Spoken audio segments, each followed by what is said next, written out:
There's an assumption I've made throughout our investigation of Haing Ngor's murder. If someday I was going to confront Larry, who we think either ordered or orchestrated Ngor's killing, and we were right, then I'd only get to talk to him once.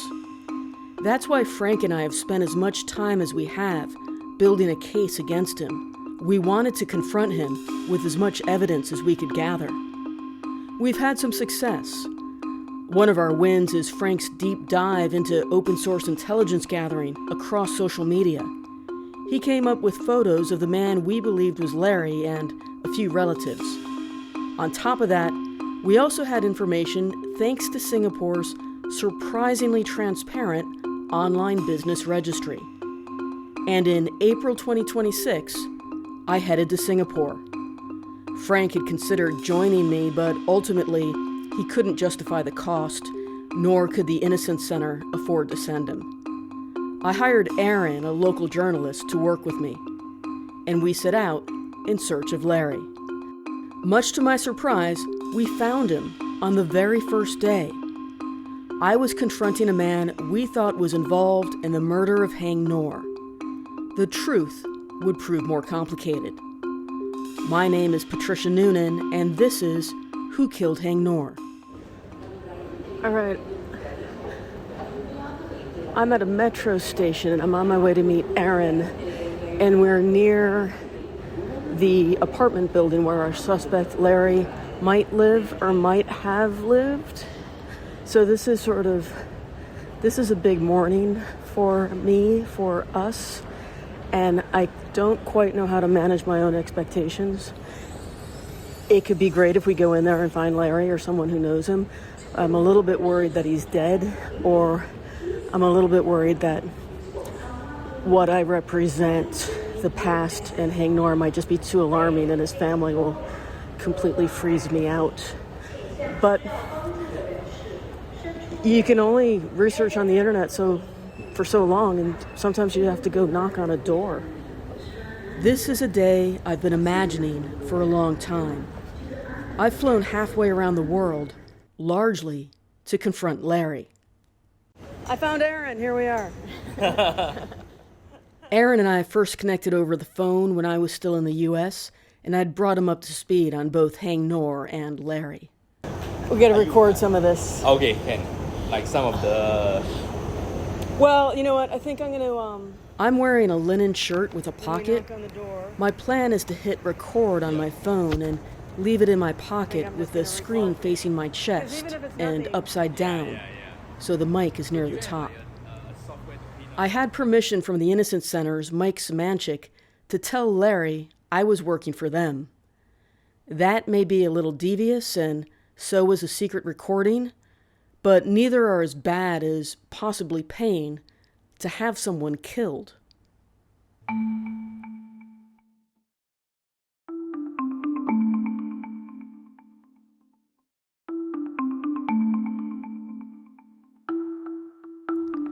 Listeners know why I'm here.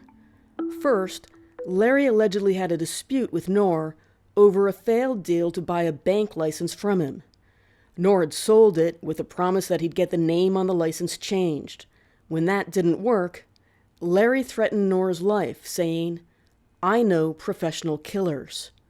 Ngor was so frightened he went into hiding. That information came from Los Angeles Police Department records. They had interviewed Ngor's former secretary and girlfriend. She said that Larry represented a Singapore group, a small circle of investors. On top of that, when Ngor was killed in Los Angeles, there were some strange moves in Phnom Penh. Someone had called Ngor's hotel claiming to be family from the U.S. The caller told the manager not to let anyone in Ngor's room. That included his adult niece, Sophia, whom he had raised as a daughter.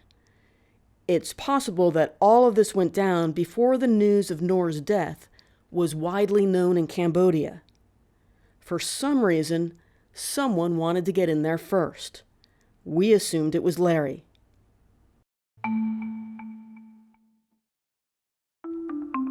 Aaron and I knew we were in the right place the moment we saw the apartment. Thanks to Frank's digging, we recognized a photo of one of Larry's relatives displayed prominently on a shelf. Hello. We had a few minutes to take things in. The apartment door was open, and just the metal grill gate was closed. They're a kind of security gate you see in front of apartment doors in Singapore. Hello, 你好，有人在吗？ No one was answering, so Aaron and I went for a coffee. About half an hour later, we came back. This time, we found Larry.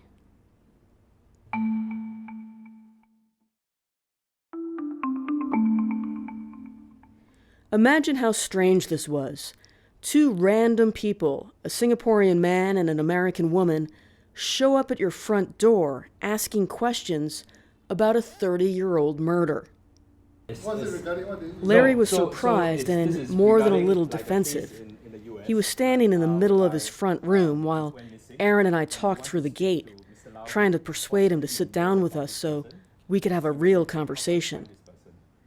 We'd expected the person we were meeting to be older, closer to Ngor's age, and he'd be 86 now.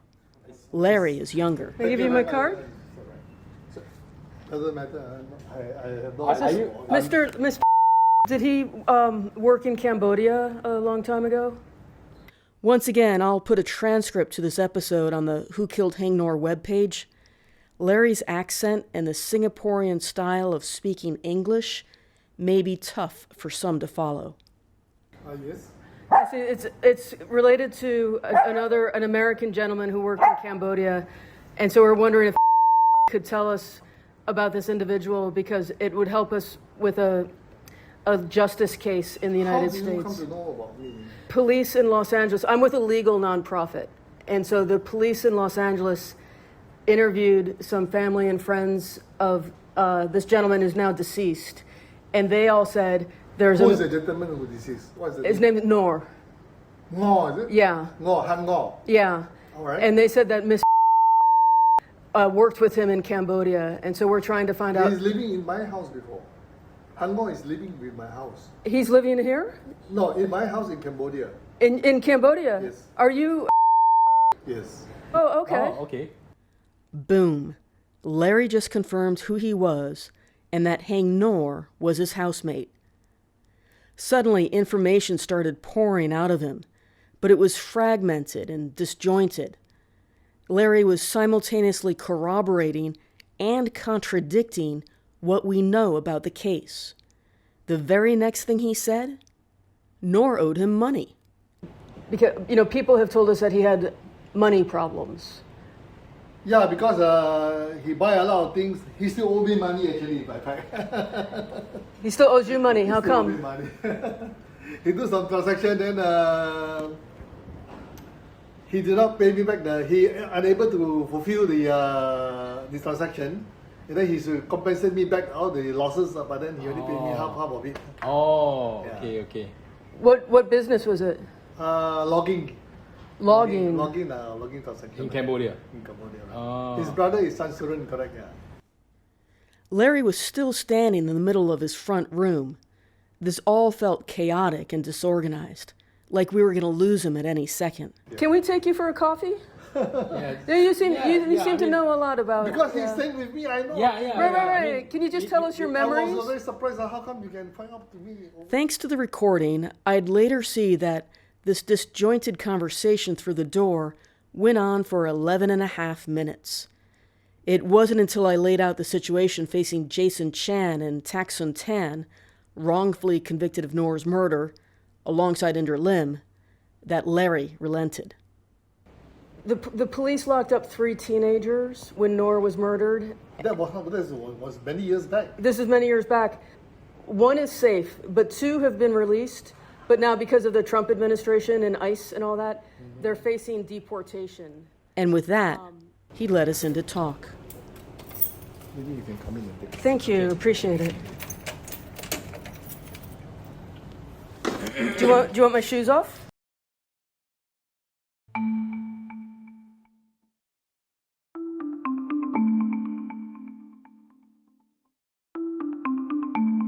Once inside, I found myself playing the part of research assistant. I was pretending I knew far less about Cambodia and Haing Ngor than I actually do. It felt like the right way to keep Larry talking. He had already thrown at us a major contradiction to what Ngor's secretary told the LAPD. His business dispute with Ngor was not about a banking license. It was about a logging quota. And then there was this. He didn't pay. He didn't pay. Then that time near to Chinese New Year, I flew back to Singapore, and then he went back to the States. And then weeks later, the sister called me, says Haing Ngor was shot in the States. Larry was not in Cambodia the night Ngor was killed. It was Chinese New Year's, and he'd come home to Singapore. That was disappointing to hear, but it also made intuitive sense to me. Chinese New Year's is such a major holiday. Of course he would go home. I was doing my best to carry on a conversation, while mentally I was fact-checking. Ngor owed him money, that lines up. Chinese New Year's and the logging quota don't. Was Larry part of that falling out that Ngor had with Chan Sarun? And he's not confirming banks or being any sort of broker. Let's take a deep breath for a second and we'll come back to all of that. First, let me introduce you to Larry.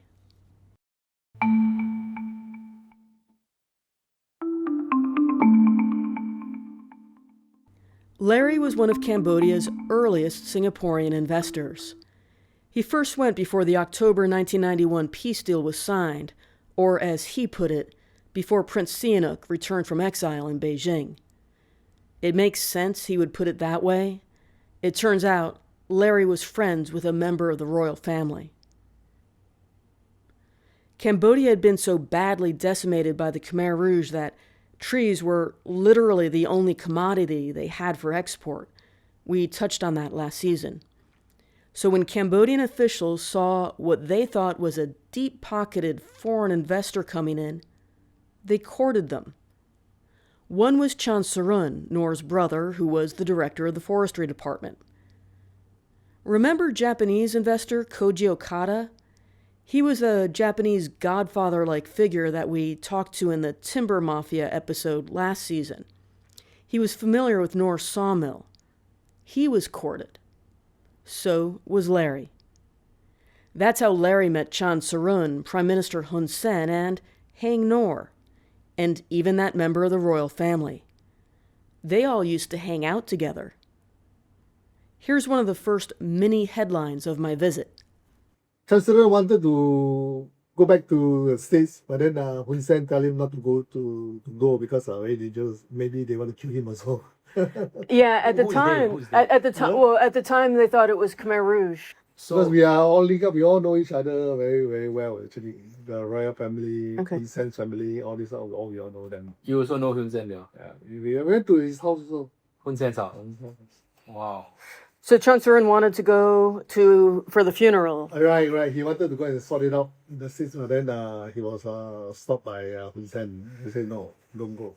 Because they think it's Because Khmer he's Rouge. now the minister, forestry minister. He's quite important guy for Hun Sen. Right?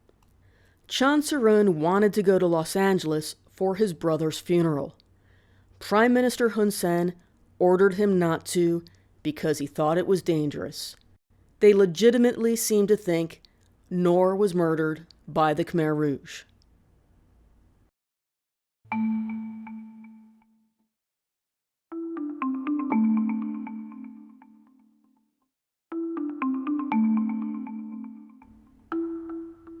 It turns out security was a major concern for Ngor. Remember Cece, Ngor's childhood friend? She and her family visited Ngor in July 1995. That's when she learned that Ngor kept a gun beneath the seat of his car. He also hated to answer his phone because he kept getting death threats. Larry also heard about the threats. Ngor told him there was even a $3 million bounty on his head. Because his head was worth $3 million, according to those people who say, you get Haing Ngor, say I give you $3 million. Oh, Who says that? Serious? Yeah, Khmer Rouge. whoever gets his head $3 million. He also, I said, maybe why don't, you- So wait, I don't understand. Explain this to me. So he thought, who would pay $3 million?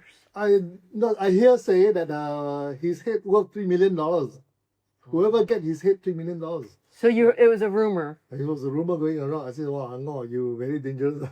Then were you scared to be with him? Sometimes because he go around, anybody in Cambodia all know him. Even people from foreigners, India, anywhere, those doctors, all this, that see him. Oh, I know you. Oh. I was very afraid of him at the time. Were you afraid Of course, of being with him? with him, I'm afraid. Then why Because- you still let him stay at your house? It turns out Larry rented a massive villa with 9 bedrooms, and he wasn't using all of them. He rented it from a politician, and it came with plenty of security. So he told Ngor he could stay. Plus, Ngor was always a little disorganized, and Larry had household staff who cooked and cleaned. So Ngor moved in. It's a little odd, but as Larry just said, Ngor would hobnob with random people who recognized him from the killing fields. In other ways, he was super careful. When I lived in Phnom Penh, if I needed to go to the Thai-Cambodian border, I would hire a car and a driver, and we'd drive northwest via the city of Battambang. We were always careful to get off the highways before dusk. In 1994, a handful of foreigners had been kidnapped and held for ransom. But you could still do the drive. Plenty of people did. If Ngor needed to go to the border, Larry said, he'd actually fly to Bangkok and drive overland through Thailand instead. As for that rumor that there was a $3 million bounty on Ngor's head, I'm sure Ngor believed there was a real threat. And to be fair, I'm not Khmer and I'm not a movie star. Still, I'm not so sure. At least I doubt it came from Senior Khmer Rouge for reasons I've gone through in previous episodes. A threat like that could have come from anybody with a phone. Plus, $3 million in 1995 is about $6.6 million now. Cambodia was so poor that, honestly, if there had been an actual bounty, someone would have killed him for a lot less. That's my take.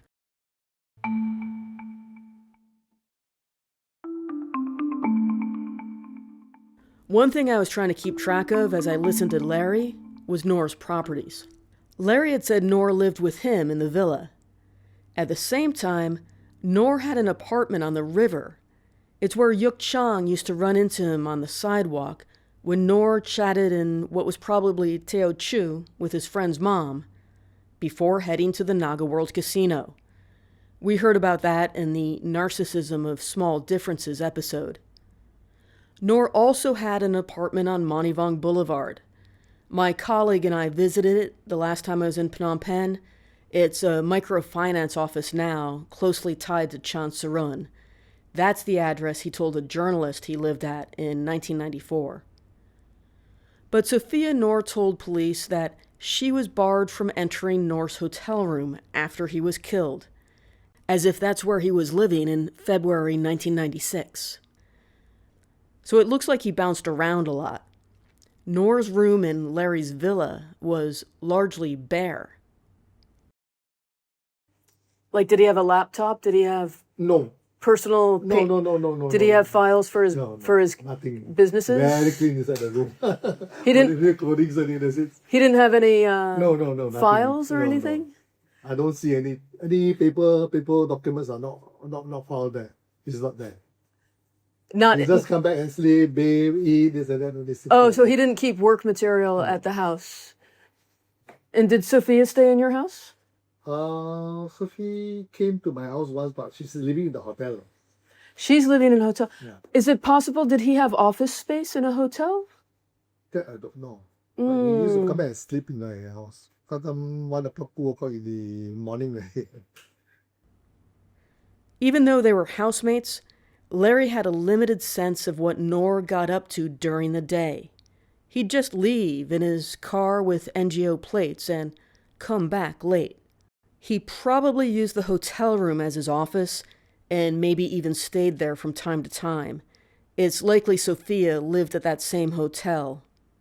Remember, Ngor had higher ambitions for himself and for the Haing Ngor Foundation. He'd bought a villa of his own, but he couldn't move in because the Canada House orphanage was basically squatting there. I went into that in the Compassion Fad episode last season. When the lease was up, the director of Canada House refused to relocate and quit paying rent. Ngor would not evict a bunch of orphans. Between the money he paid for the villa and months, if not years, of lost rent, he may have been out of pocket more than $300,000 in today's money.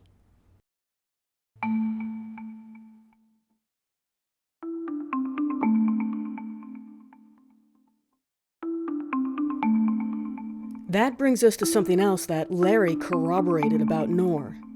He was scattered when it came to money. When Ngor returned to Cambodia after the killing fields and the peace deal, people assumed he was really wealthy. But by my count, he gave away, lost, or invested more than $2 million in 2025 terms between about 1992 and his death in early 1996. He had survivor's guilt, and a 1994 interview made clear he was short on cash.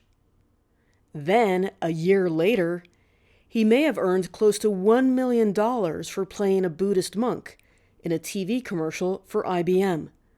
We don't actually have the exact figure, but that would be about $2 million today. So $2 million up, $2 million down. That's quite the roller coaster. Ngor was carrying a debt of about $203,000 in today's money when he was killed. And for another twist in that roller coaster, Ngor's sawmill was going to start generating revenue of about $128,000 in today's money on March 1st, 1996. But he was killed 4 days earlier. One of Ngor's businesses was a trucking company. His partner in that venture was his secretary/girlfriend, and Larry was aware of it. How is he with money? People see him very rich, but in asset, but in cash wise, I don't think so. How come? Why do you think so? Because he keep on buying things, buying machinery, order this, order that, then they ship to Cambodia. Where to find money? No. Those big trucks, like he just put in the container, then ship to Cambodia. So every 2-3 months, you'll see him fly back to the States, order, then fly back to Cambodia. Ngor's secretary/girlfriend tried to claim ownership of that company after he died, according to probate documents. Ngor owed her money, so it's logical she would expect compensation from the estate. Larry told me about 2 secretaries who worked for Ngor. These are different people entirely from the woman that Frank and I know about. One secretary that Larry knew would know all of Ngor's financial details, he said. Sadly, she died of cancer a few years after Ngor. So it looks like Ngor had 3 secretaries, but Larry is confident that neither of the women he knew were romantically involved with him. Despite the roller coaster, there may have been a limit to Ngor's financial recklessness. And you never knew him to gamble? Not I know of. He don't gamble. Yeah. Why do you say he don't gamble? I don't see him gamble. He don't go to casino. It was an hour-long visit. My head was spinning with the confirmations and contradictions Larry had given us. Still playing the part of the researcher, we told Larry I'd talk to my team back in the U.S.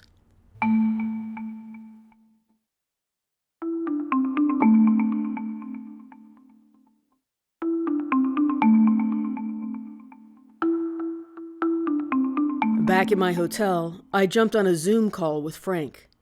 We were both a little deflated, but we both agreed Larry's not who we thought he was. I no longer believe he was involved in the murder of Haing Ngor. That was quite the plot twist. Larry told us his issue with Ngor was over a logging quota, not a bank license. So we found ourselves circling back to LAPD records. Ngor's secretary and girlfriend was in the room when Ngor was having a conversation on the phone. That's how she was able to quote Larry, supposedly enraged over the loss of the banking license, as saying, "I know professional killers." Was it possible she mixed up Larry with someone else? We don't know if Ngor was on a landline with a speakerphone or on a cell phone, and I honestly can't remember if the cell phones available in Cambodia in 1995 had a speakerphone option. There were only a few models you could get, and they were expensive, so I did not own one. During that visit, I was trying to keep Larry on side to keep the stream of information open, but I was painfully aware that I'd not yet confronted him with our most vital question. Did Larry threaten Haing Ngor's life? Fortunately, we got to meet with him again.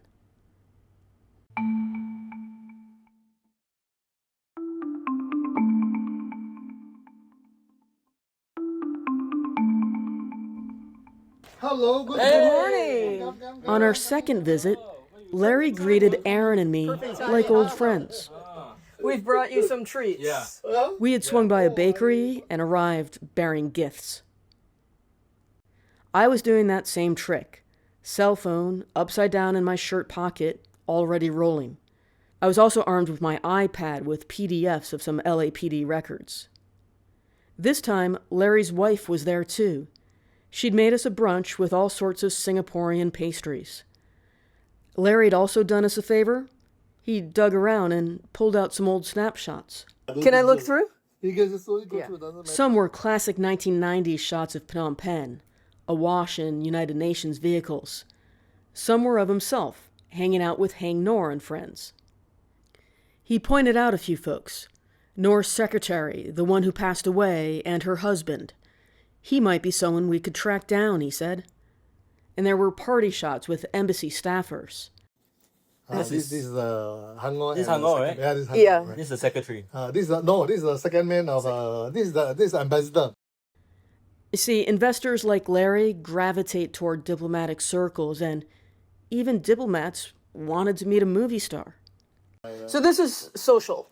This is social. Yeah, They yeah. always together. When Right. they meet each other, they say, "Hey, let's make up with Haing Ngor." So I just call him. Hey, people want to meet up with you. Then we group together. Then we go to the embassy. Sometimes we have. He also showed me photos of his lumber.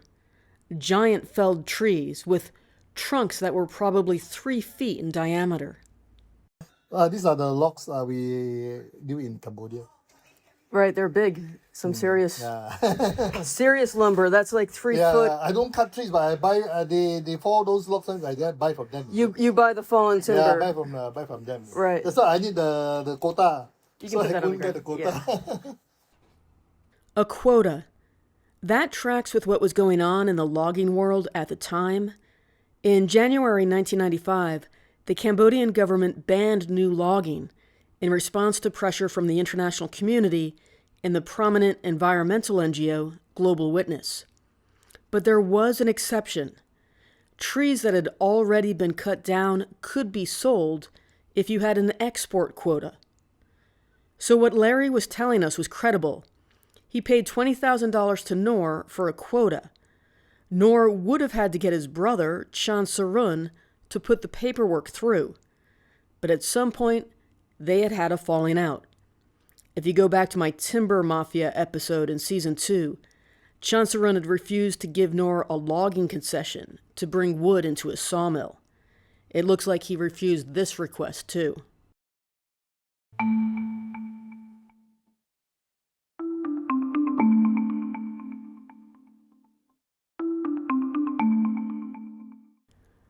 So now it was time to confront Larry.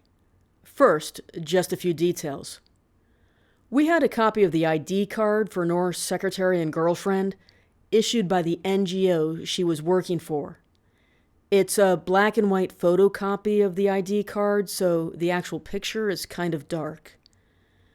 We also had a copy of Larry's old business card. This was found in Haing Ngor's wallet when he died, and his company name corresponds with his Singaporean business records.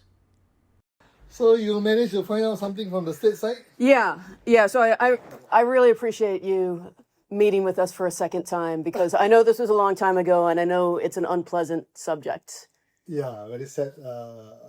Just like yesterday happened, because it's still inside my memory. Haing Ngor is my best friend was staying with me. And I recall, after I'm meeting you, I recall back slowly. Larry is just a code name that Frank and I gave to this man. His real name is Chinese. It's a name that may be mistaken for a Western name. So, for instance, if his name were Tan, Westerners might hear that as Dan. If his name were Wang, Westerners would hear that as Wayne. His business card had the westernized version of his name. You'll hear him refer to that. So now I'm reading the LAPD records to Larry while he reads along on my iPad. So this is my horrible question I have to ask you. Right. This is says Yes. was that is my name. was a broker from Singapore. He made a deal with a license. This says for a bank. And you had to change the name on the license within 30 days of an agreement. And then she said, this is what she says. Became angry and told the victim, Haing Ngor, that he knew professional killers. Oh my goodness. So you can read this is dangerous. This is dangerous.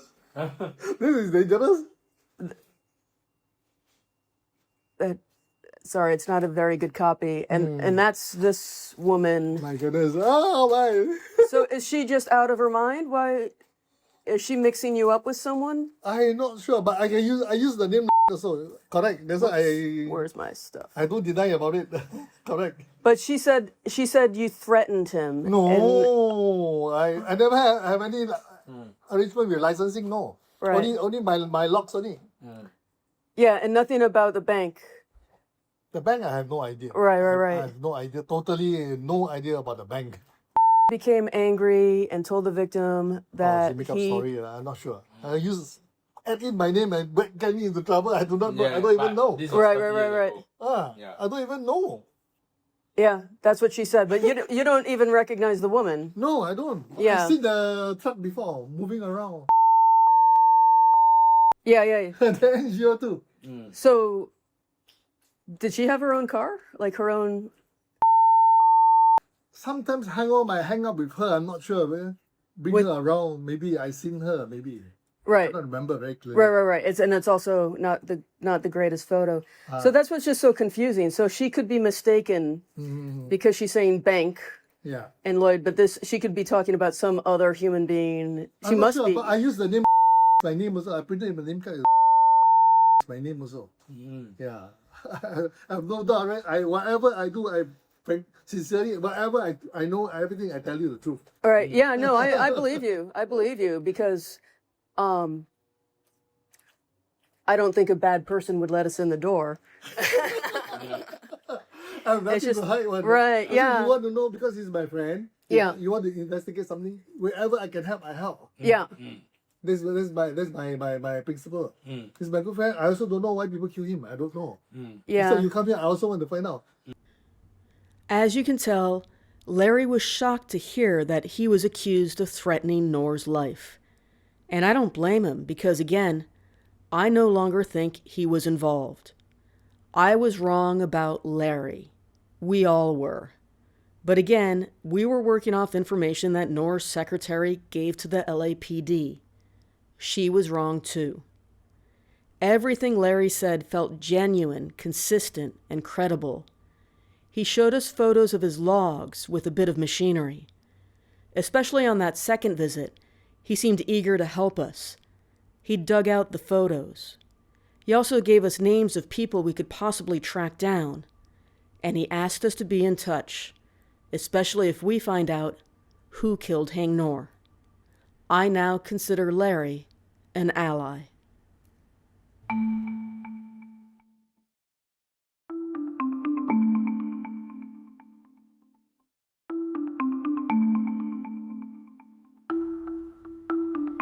My hypothesis?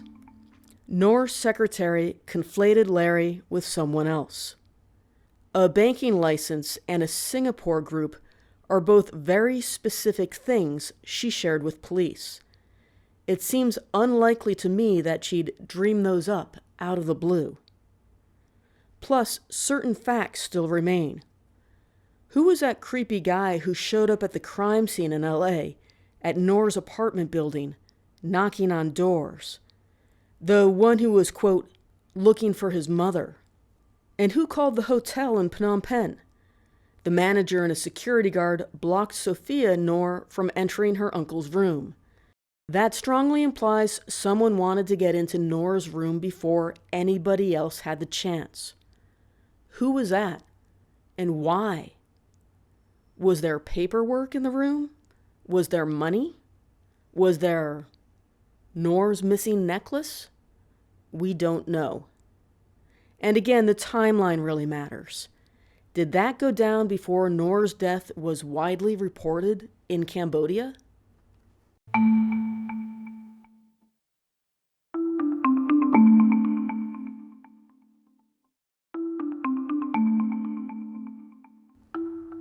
After Ngor died, Larry moved on from Cambodia. He became a more devout Buddhist, someone for whom even dealing with cut trees, destroying life in any way, is forbidden. I asked him if that was related to Ngor's murder, but he said no. He'd been on that trajectory for a long time. Larry had a successful business elsewhere in Southeast Asia, but after several years, he returned to Singapore to care for aging parents. He's retired now. When Ngor died, Larry also tried to claim his financial loss against the estate from Chan Sarun. Have all the things written to him and let him sign and give it to Chan Sarun. Chan Sarun don't even want to pay me. And then he have a lot of assets in Cambodia. The niece took over all his properties. That's not actually true. After Ngor died, Sophia and a lawyer went back to Cambodia to try to secure some of his assets. She found her uncle, Chan Sarun, to be both uncooperative and intimidating. He took over all of Ngor's assets, according to probate documents. That's consistent with what I saw when I visited those locations the last time I was in Phnom Penh. They were all so closely affiliated with Chan Sarun that some even had his photo hanging up. So it appears Chan Sarun lied to Larry on that point. Again, I've tried multiple times to get interviews with Chan Sarun, and he's always turned me down. Sophia Ngor also tried to meet with Ngor's secretary and girlfriend. She'd laid a claim to Ngor's trucking business. Maybe Ngor gave her a percentage for that $50,000 he'd borrowed in her name, but I'm just speculating there. When Sophia was in Phnom Penh, the secretary and girlfriend was nowhere to be found. Sophia assumed at the time that she was dead. I don't actually know, but that's probably because Sophia found out that the secretary had made an estate claim and because Chan Sarun was so intimidating. But Frank found her. She's in the United States. Frank showed up at her house and they chatted for a few minutes. When the subject turned to Ngor, she suddenly couldn't speak English anymore. The reason I've been so careful about not identifying the secretary is that we don't know her immigration status, and I don't want to jeopardize her. It looks like she moved to the U.S. pretty soon after Ngor died. We don't know how she made that happen. At the end of the day, Ngor's estate was insolvent in the U.S. The probate process is super complicated, and we may or may not get into that. But people came out of the woodwork when Ngor died, trying to claim a piece of him. Ultimately, Sophia Ngor was left with nothing beyond some personal items and a 6-figure bill for legal fees. I reached out again to Sophia Ngor ahead of season 3 to ask again if she'd participate in the podcast. I never heard back.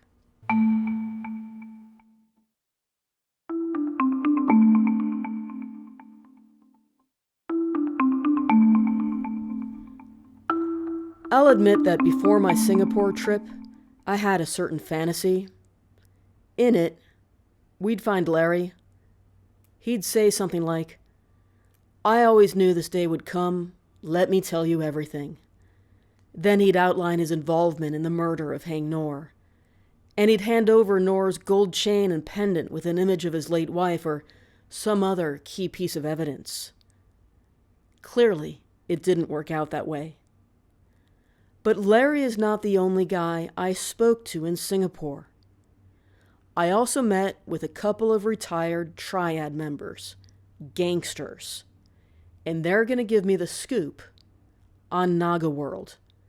That's coming up in our next episode. My name is Patricia Nunan, and this is Who Killed Haing Ngor?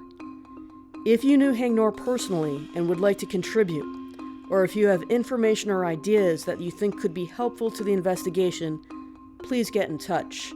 I can be found at whokilledhaingnor@gmail.com. I'm also open to answering questions.